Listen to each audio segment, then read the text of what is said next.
Hello, in this video I'm going to be showing you how you can make 3 different gimmick padlocks for magic tricks. This padlock I've got over here on the left is used for like a quick access, easy pick padlock. This combination dial lock I have in the center is one where you can enter the combination without actually being able to see the dials, so you can open the lock without being able to see the dials. This one on the far right is one where the key only works for the magician. It doesn't work for the spectators. I'm not a magician or an escapologist, so these are all from my point of view as a hobbyist lockpicker. I'm not doing it to try to expose magic secrets or disprove magic. I like magic as entertainment. I'm just doing it to sort of brainstorm and share some ideas for how you could make your own gimmicked locks and use them in your magic routine, and also discuss some of the pros and cons with it, and just sort of brainstorm a little bit. That being said, each of these do have different ways they can fail, and I would not rely on any of these for anything safety critical where your life relies upon them to work. Okay, so this first one I got here is for the easy quick access one. You can take a quick look and see if you can tell how it's gimmicked. You can see pen there. When we insert our keys, it does work. We can remove our keys, close up the lock. I do want to mention, as far as the failure methods go with this, one of the things you'll notice here is when I insert the key and open it, the key can slide out a little bit, so that is one of the things that makes this a little bit noticeable as far as being a gimmick. The other thing to be aware of is, I'm not sure if you can see it, but it actually occurred on this lock. These plugs can get damaged. This is a skeletonized plug, so these can crack and get damaged, which is a reliability issue if you're using this to escape out of something. I would recommend avoiding ones with skeletonized plugs. The other thing to be aware of is when you start removing pens from pen tumblers and you have empty pen chambers, depending on the pick you have, it may be easy to get your pick stuck in those pen chambers. So especially if you're trying to make something quick and easy access, I would recommend generally sticking to large blunt tools like turning tools for getting in there, and items that are not going to necessarily, even like a hook, if you don't need the hook to open the lock, it might be better to avoid it, so that way you don't get your hook stuck in those pen chambers further in the back. Okay. The second one I have here is the combination dial one. If you enter the combination dial normally, you can open the lock like normal. We'll do that real quick. We'll go 2, go past the 2 to the 20, and then we'll go back to the 10. We can open the lock. You can see there, it, for the most part, looks a little normal. You can see we've got some slight scratches on the side of the plate there, but otherwise very comparable to your regular combination dial you would see. The gimmick here being you can turn the lock multiple times to the left without seeing it, or you can you could keep turning it like this, and without seeing it, you just keep trying to open the lock. When you get to the right number, 10, it'll pop open. So you could do this in a situation where it's behind your back or you're in a box or something like that. The reliability issues you're going to have with something like this is that there's a lot of cutting you'll see involved.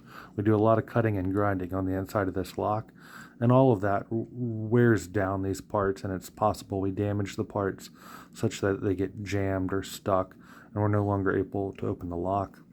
I also know from taking these apart that this dial can get snapped and disconnected from the axle on there, and when that happens, you're not able to control the gates or anything like that. So that's definitely a risk with these as well, especially when you start talking about modifying the internal parts and the potential for FOD or debris to get in there. So those are some of the risks associated with that. This last one is probably the most reliable as far as risks go, because we don't actually modify the lock in any way, and we're just cutting a key in a very special way. So the way this works is you hand the key to the spectators, they try to turn it, they can't do it, but the magician knows the magical secret. He pulls it back one stack, turns it, and he can open the lock. Because all we're doing in the method that I showed for this is modifying the key, this is probably the most reliable gimmick here. That being said, pen tumblers do fail, especially as they rust over time and springs tend to go bad. They are not 100% foolproof. They can fail on you over time. But generally, this will be the most reliable of the gimmicks seen here for different tricks. Yeah, I think that's pretty much it. If you're interested in this stuff, let me know.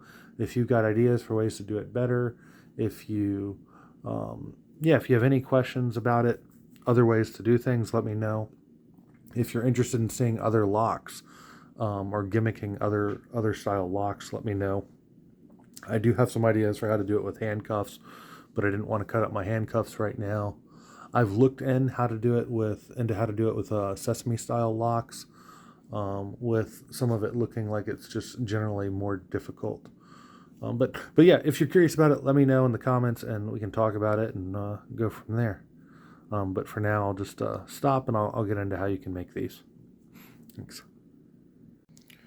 To make our easy pick padlock, I'm going to be using this short shackle padlock, US General I got from Harbor Freight. I'm using this just because it looks like a big intimidating lock, like, oh, that's going to be hard to pick, that's going to be high security, this big old lock. But you don't necessarily need this style lock. What you need is something with a repinnable plug. So a lot of locks, like you can see this one, if you look on the face of it, if it looks like it has that little screw head on the top, that probably means it's going to be repinnable, like this American lock series A1100 right here. The series 5200s are also going to be repinnable. This Abyss 7240, if you look on the inside, this is repinnable. There are some that are misleading, like this one right here, this Master number 575. If we open that, you can see there's no screw to actually remove this core on here. This actually uses a retaining pin. So we're not going to be able to, some of them aren't going to be easy. But if you, American 1100s, the 5200s, this one from Harbor Freight, those are all repinnable. These brass padlocks, like this one, or this aluminum one, this titanium one from Abyss. You can also see some of these ones right here, these laminated locks from Bunker Hill or Master, this Brinks brass padlock right here. These, well, the laminated locks, I don't think you can repin without destroying the lock. I don't know of any way to do that. The brass locks, there are some methods to repin these, but it's relatively complicated, and I'm not going to go into it. If you look online, you can sometimes find kits for these that are already disassembled, and if you really want to use a brass padlock or you're interested in it, let me know in the comments and we can chat about it. But otherwise, it's not necessarily the easiest way to repin a lock. There are some laminated locks from Master that are repinnable because they have cover plates that can be unscrewed. I do not remember the name off the top of my head. It might be the 21. But if you're really interested, if you really want to see a laminated Master lock that you can repin, let me know in the comments and I can look up the number for you. But otherwise, there are options that are easier, and I'm going to stick with this one. So go ahead and open this up. And everything I just said also applies for just other magic tricks that involve like repinning the lock. Yeah. So, I do want to try to pick this quick once for grins out of the box and get a feel for how hard it is to pick normally.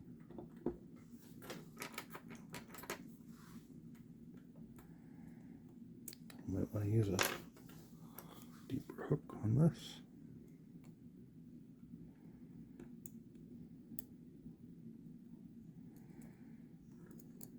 Excuse me.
Oh, there we go. Nice. Cool. So you don't need to pick the lock to disassemble it. That's just something I wanted to do for my own general frame of reference. See how hard it would be. Normally, you'll just take the lock, take your key, insert it, open the lock, and then you can see that we have a screw there that we can take out.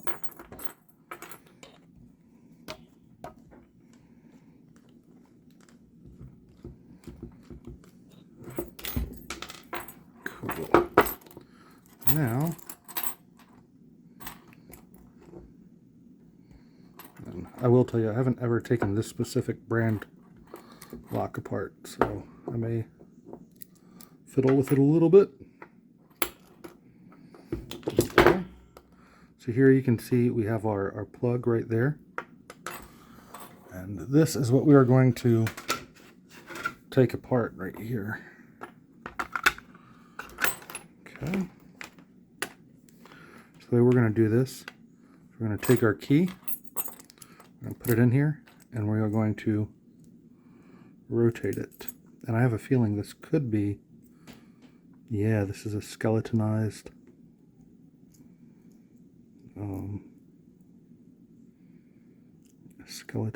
plug, I believe.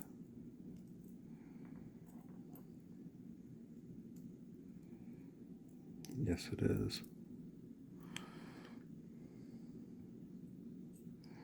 That means if we just try and pull this thing directly out, a lot of pieces are going to fly everywhere. So ideally, we're going to use a little piece of shim material, a little thin piece of metal that we can slide down here. This is a little piece of shim material I made from a Coke can.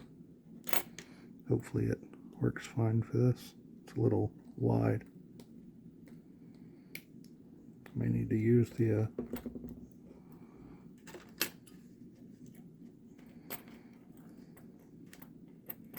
more professional ones.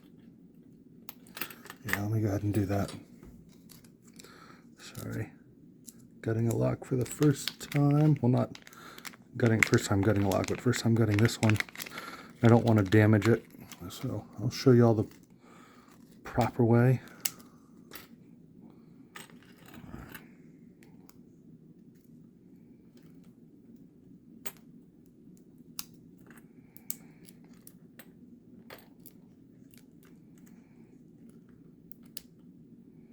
Alright, so I think this last spot in here is going to be a retaining pin.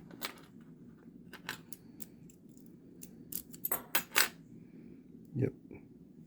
Sorry, y'all. Sort of figuring out how to do this one with y'all. So I'm going to take my shim material, push down on it.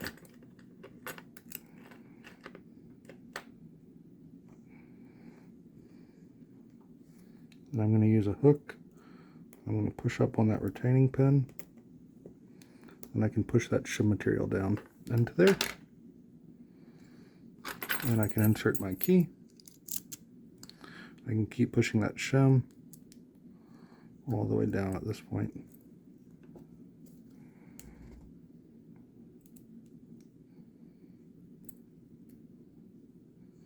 I should be able to. Go. So with that shim all the way in, you can use a plug follower. I'm not sure if you're watching this video if you're going to have a plug follower, so I'm going to try to do it with this AAA battery, and hopefully it lines up. Yep, so that AAA battery worked just fine. Now inside here you can see this is what's called a skeletonized plug. There's a lot of the plug that's been cut away, just in case you're curious. So what we're going to want to do is we're going to want to reduce the number of pins in this lock to make it easier to pick. And you can choose for you how much you want to remove. You could remove every pin from this lock completely, and then if you insert any turning tool at all and you rotate the plug, it'll open. So that is an option that you could do. What I'm going to do is I'm going to remove all the pins except the very first one. Because I think what that'll do is if anybody looks at the lock, at the face of the lock, with no pins in there, they can just sort of see down there. And that doesn't look quite normal. We're actually pretty used to, if anybody looks at a lock, you're kind of used to seeing the pins on the front of it. So I'm going to leave one pin in there, so when you look in it, you still see that pin. And you can see that with maybe another lock right here. Like if we look in the front, maybe a little hard to see the lighting, but you can see that very first pin in there. So I'm going to leave one pin in there, but I am going to take the rest out. I hope I remember which side was the front. We'll find out. Yeah, that's the front. I'm pretty sure the retaining pin was a different color. So I'm just going to start dropping these pins out, all but the retaining pin. Alright, so there's first one. Here, and I'll keep these categorized for my own entertainment. Oop, there's the second one.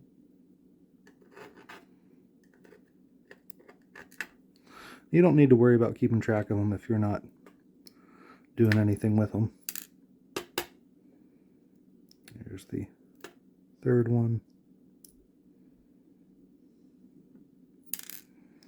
Fourth.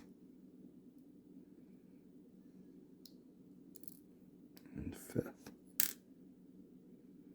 Get that spring out. Not quite. Okay. So now that I got all those out, and I've still kept my retaining pin in there. You can sort of see it right at the edge there. Now I want to go back, and I just want to put the driver pin one in. Just one spring.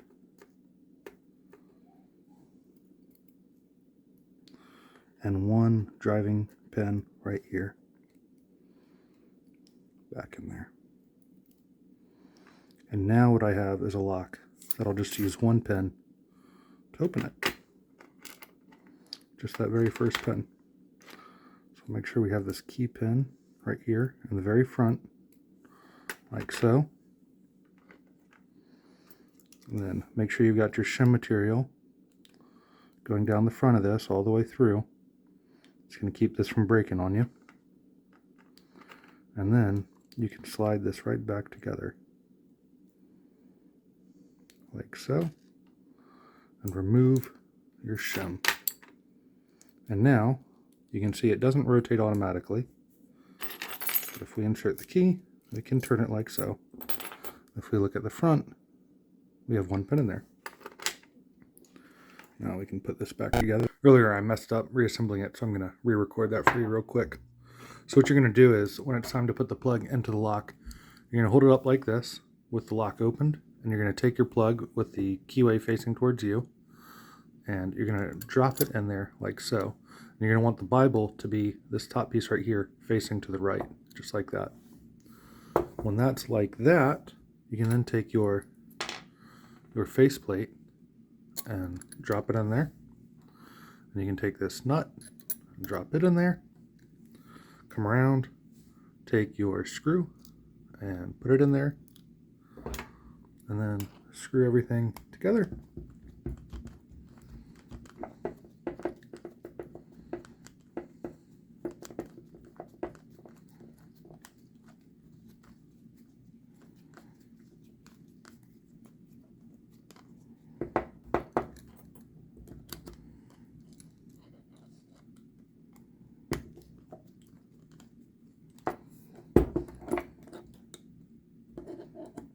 Make sure you get the screw lined up with the nut there.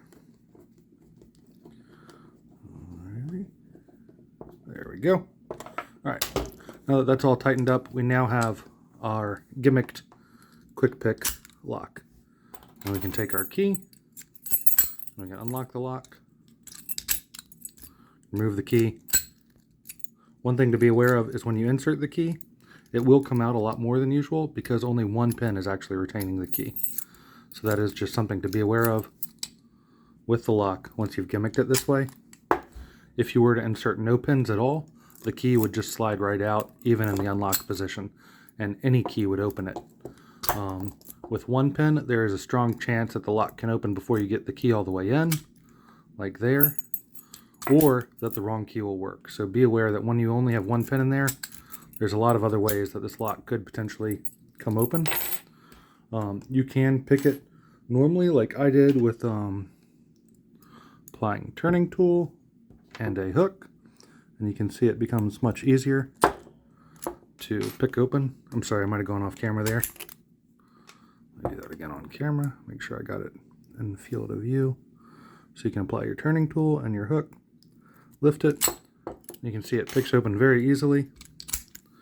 You can also, depending on your tools, look into ways like just lifting with your turning tool and using that to lift it open.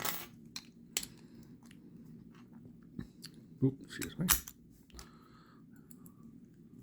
You can see if we don't actually lift that pin up, it won't turn, but once we get that pin to the right height, we can lift it open it pretty quick. Yeah, the other option would be to remove the pin completely, and then you can just slide this even at the bottom and it'll turn open. Yeah, so that is the gimmicked padlock. Cool. So to make the gimmicked combination dial padlock, I'm going to need 2 regular combination dial padlocks. And that's what I've got here, a little 2-pack from Master of combination dial locks.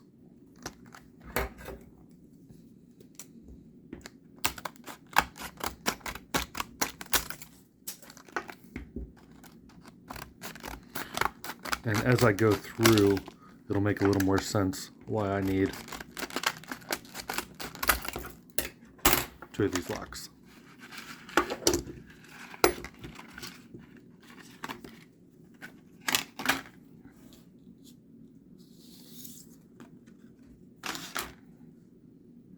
Okay, to get started, first thing we're going to do is we are going to enter the combination on one of the locks to go ahead and unlock it.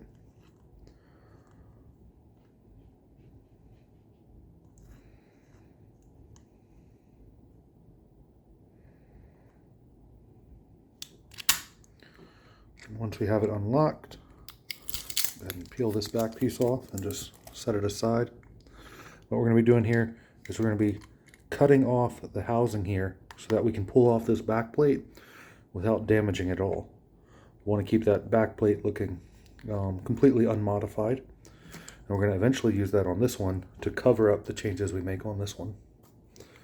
So to do that, I've got my Dremel here with this, looks like Easy Lock metal cutting bit. And I'm just going to be cutting all the way around the outside here very carefully to remove this without damaging it.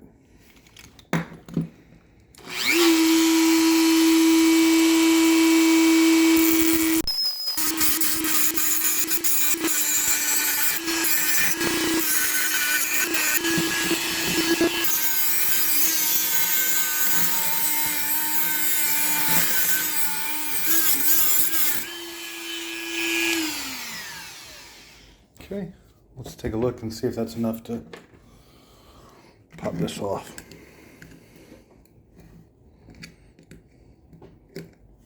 There we go. Actually cut a little deeper than we needed to. That's still pretty hot. But the main part that we want here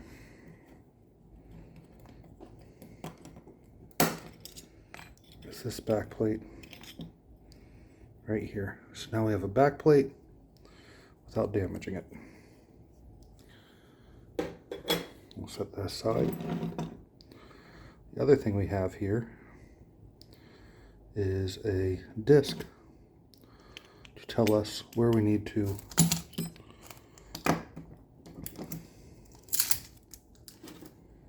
drill to remove the back plate on here, because we want to peel this back plate off without damaging the sides here. So we're going to try to drill right about there where that hole is, cut a slit there, and then peel this off. And go ahead and do that.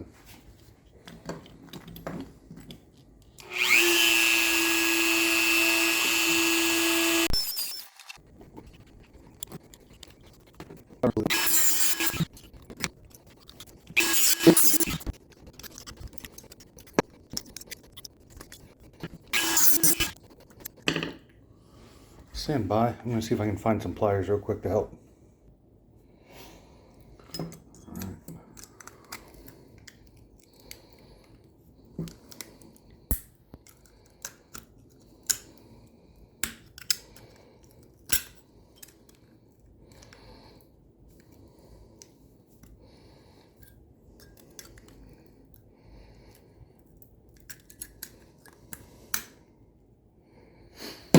There we go.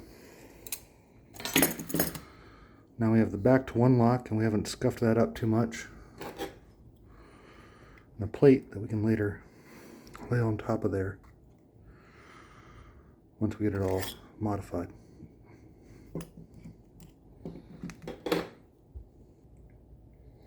Okay, at this point I'm going to change out my cutting wheel for this carving tip right here. I'm hoping that this carving tip will work well for cutting through this lock. What I want to do is I want it to go through this hole here on the side, and I want to cut the gates. I want to cut more gates in the wheels and in this front wheel right here, such that when they're all aligned, or when the wheel is turned all the way to one side, there'll be a set of gates that all line up. That is the goal, and that's what we're going to try to cut by using that tip and then going through this hole right here. We're just going to turn all of these until they're all caught, all aligned. Do want to try to keep any FOD or debris or anything like that out of there. Before I put it together, we'll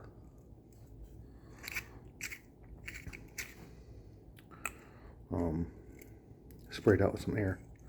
So for me, I'm going to do all the way left for catching all of them. And I'm going to look for a spot where the gate on the front wheel already is. So this way I only have to cut 2 discs.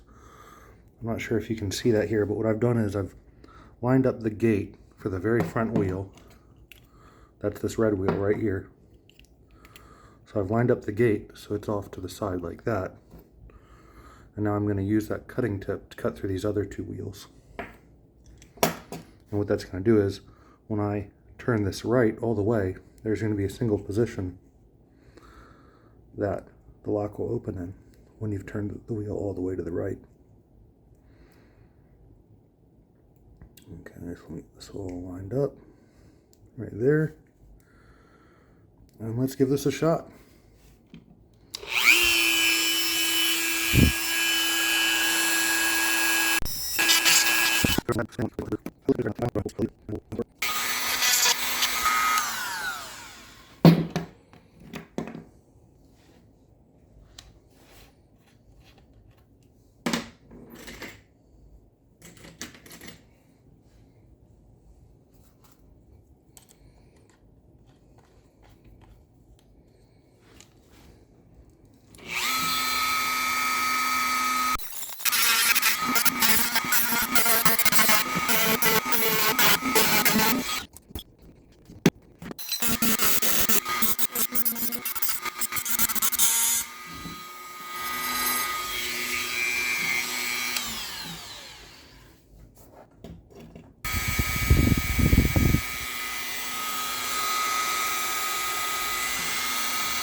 There we go. So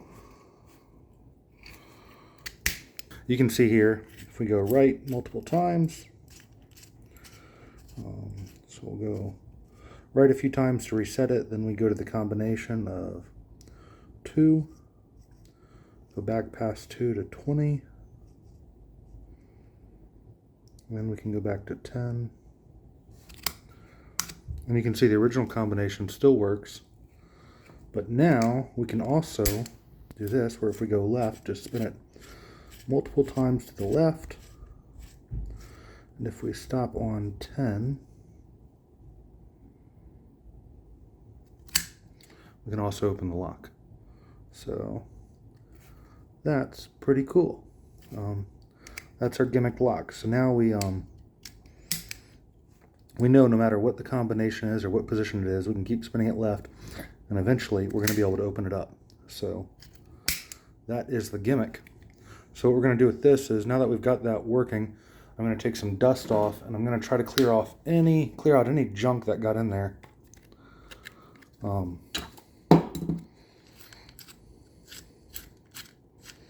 I want to clear out anything because I don't want any FOD or debris to later cause us problems.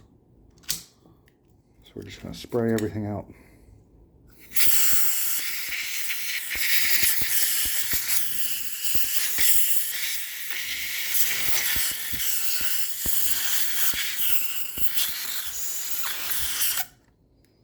Okay. So now that we got that sprayed out, next thing we're going to do is we're going to go work on cutting the edges of this real carefully. We're going to smooth all the edges off of this so that we can glue this right back down on top of there. So we just got to be very careful cleaning up those edges. And that's what I'm going to do next.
That'll do. I think that'll work just fine. Once we get that glued on there, I think that'll be pretty good concealment right there, or cover up for a gimmick. So I think in the long run, like an epoxy resin would be best to secure this to the back, but I don't think it necessarily needs that. So I'm going to try just using some super glue and seeing how well that works.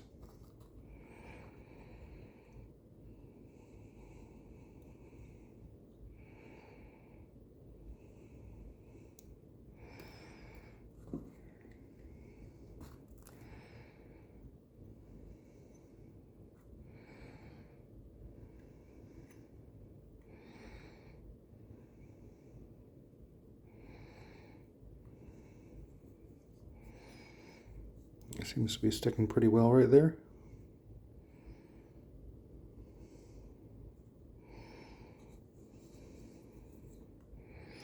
You can see I did end up scratching the corner of this just slightly while I was using that Dremel. If I'd been a little more careful, I could have kept from scratching that at all too. But overall, I would say that does not look heavily modified for, you know, the average person that doesn't spend a lot of time looking real close at these things. Yeah, and technically now that we've cut 2 more holes, we've cut 1 more hole in each disc, so I believe that means we would have 1 times 2 times 2 possible combinations. So there's 4 different combinations that can open this lock. I am not going to figure out what they are right now. I think that somebody could probably figure out just from watching the video what I've done so far, what those combinations are, which is an interesting idea. I'm going to think about that a little bit more. But for now, I think that we're good to go on this guy. So yeah, I'm going to go ahead and cut this right now for right now. So for this gimmick, what we're going to be doing is we're going to be making a key for this lock such that when you hand a key to the spectator, the key doesn't work. However, when the magician uses the key, he'll be able to open the lock. There's actually 3 different ways I can think of how to do this offhand. The first way I'm going to show you doesn't require modifying the lock at all, so I think that's probably one of the most convenient ways to do it. What you're going to do is you're going to need a lock that uses an M1 keyway, such as this Brinks weatherproof laminated lock here. There are other ones, I believe. I believe this Brinks brass padlock. Yep, this Brinks brass one right here also uses that M1 keyway. These Bunker Hill ones. Yep, that fits in there as well. So these Bunker Hill laminated padlocks. The classic Master laminated padlock. All of these locks use an M1 keyway, which is a M1 standard Master keyway designed for 4 pins. And what they also do is they also accept this M10 keyway, or this M10 key, which is designed for 5 pins, but the same profile in the warding. And what this lets us do is we can copy the front of this key. We can copy this M1 key, but we can copy it to the front of the M10 key. And what it's going to do is when you insert the M10 keyway all the way in, the wrong pins are going to be lined up at the back here. But if you pull it back 1 pin setting, the correct pins will be lined up, and you'll be able to turn the key.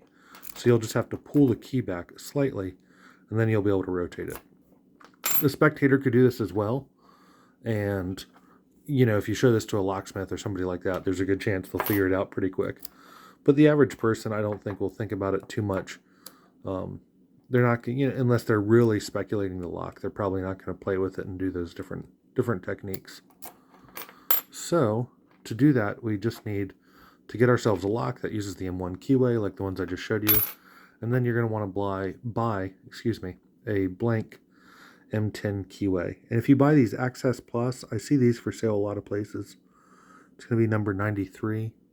But if you're buying it by like the actual like standard number M1, it would be M10. So yeah, we're going to go ahead and put this in a vise, and then we're just going to start filing things down so that we can match up the keying.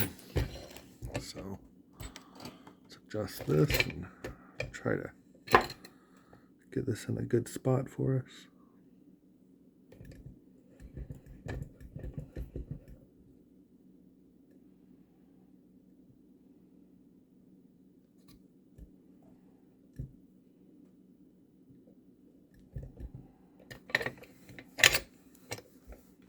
If you had a key cutting machine, that would be a lot nicer way to do this. But I'm just going to try to eye it and see how well I do. Hopefully it works out for us. This was a random key I had lying around, so hopefully we can make it work just fine enough.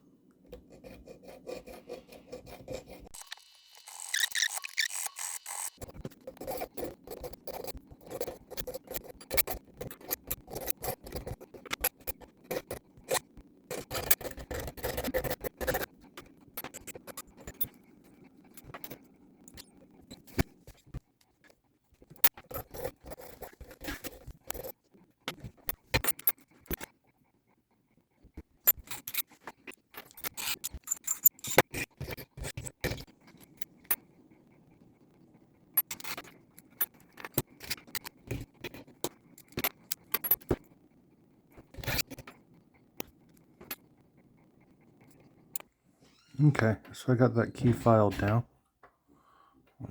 So you can see the one on the top is the original one from Brinks, the M1, and the one on the bottom is the M10. And so I've just made sure that the tips of the keys lined up while I filed them.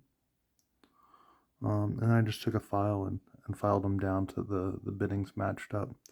And they're not perfect, but you can see it'll work well enough for the effect. So if I take the key and I insert it all the way, I can't open the lock. But if I pull it back just a little, it opens the lock. So if the spectator pulls the key back just a little bit, they will be able to open the lock. But generally, they're going to put the key all the way in, and when they do, it's not going to be able to open. There are other ways to set up this trick. You can, when you're pinning, when you gut the lock, you can essentially take a 4-pin lock and just remove one pin stack and shift all of them forward one set. There's one way to do it. Another way to do it is actually repin the lock so that it'll only open if you apply rotational force and pull in or push out on the key at the same time. And you can do that by repinning the lock as well. I'm not sure that I want to spend the time to show you all that. I don't know how much interest there is in it. If you are interested in that, if you do want to see other ways to set up this trick, let me know in the comments, and I will look into making another video showing some other ways to gimmick this. But otherwise, I think I'll just go with this way because I think this is probably the simplest method. And then once you've got this key made, you can get duplicates of this key made, and you can do tricks where you've got like 5 keys, you give it to 5 people, none of them are able to open the lock. They throw the keys in a bag, you shuffle it up, you take one key, and somehow the magician is instantly able to choose the right key or make any of the keys work. So there's different setups you can do with that. Lots of different versions or ways to actually make that effect with this lock, or any lock. So if you're interested for more ways to do it, let me know. But for now, I think I'm just going to stick with this method as far as showing y'all how to do it. But yeah, do let me know if you want to see other ways to do it. All right, cool. As a bonus video, I thought it might be cool to show how you can rip open a padlock with your bare hands. And to show that, I'm going to be using this American lock series 1100. And what I like about this trick is that it's actually not a gimmicked lock or a gimmicked key. You can take any lock and you can let your viewers or your spectators play with it. And they can mess with it as much as they like. They can play with it, and the lock and key are not gimmicks, so they can play with these all they like, and there's nothing to find. Then when you get the lock and you lock yourself up in your escape hatch or whatever, you're able with your superhuman strength to bust the lock open and get out of it. Yeah, and so let me give you a demonstration real quick. Do my finger stretches. All right, let's get ready. All right. Oh, all right. So we got that open.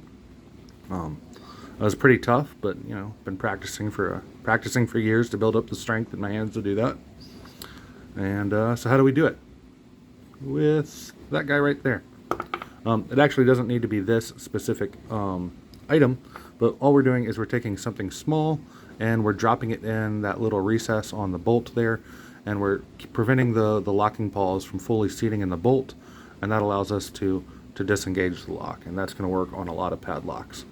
So I'm using the driver pin from that US General lock we took apart earlier, and you'll just use your sleight of hand or whatever trick you have to drop your small item in that recess and then close the lock. And the lock appears to be closed.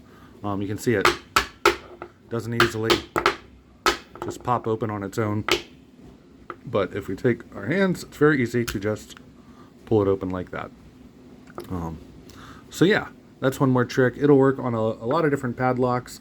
I guess the catches or the limitations with it is you will need to be able to use your sleight of hand to get this in there. You can't let somebody else lock the lock up.